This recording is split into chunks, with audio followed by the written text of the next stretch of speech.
قل بفضل الله وبرحمته فبذلك فليفرحوا هو خير مما يجمعون واللہ یرید ان یتوب علیکم. دیکھیں آیت شروع ہوتی ہے اللہ کے ارادوں سے، اور اللہ کا ارادہ ہے یتوب علیکم.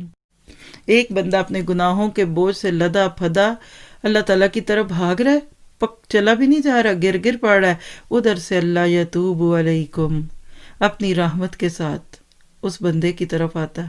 یہ وہی بات ہے جس کو اللہ کے نبی صلی اللہ علیہ وسلم نے فرمایا کہ بندہ ایک ہاتھ آتا ہے تو اللہ تعالیٰ ایک بالشت آتا ہے، اور اللہ بندہ چل کے آتا ہے تو اللہ دوڑ کے آتا ہے.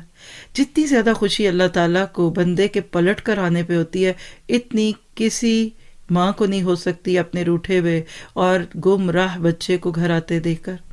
صحرا میں ایک اونٹ کھو جائے کسی کا اور جان کے لالے پڑ جائے، اور اچانک وہ اونٹ سامنے آ جائے اور وہ خوشی میں غلط جملہ بول دے کہ اے رب تو میرا بندہ اور میں تیرا رب ہوں.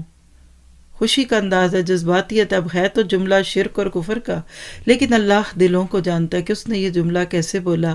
تو اللہ تعالیٰ کو اس سے زیادہ خوشی ہوتی ہے جتنی اس اونٹ والے کو اپنا اونٹ دیکھ کر ہوئی کہ اس کا بندہ پلٹ کر آ گیا. جاتے بہت ہیں، آتے تھوڑے ہیں، یہ بھی جملہ یاد رکھیے گا. جب ایک بندہ اپنے گناہوں کے بوجھ میں لدا پھدا ہوتا ہے نا، تو پھر اس کو شرم آنے لگتی ہے. یہ ایسی ہے کہ جیسے بچہ غلط کام کرے تو چھپ جاتا ہے. آپ سے کسی دوست کے بارے میں کوئی غلط کام ہو گیا ہو یا کوئی مس انڈرسٹینڈنگ ہو تو آپ اس کا سامنا نہیں کرتے.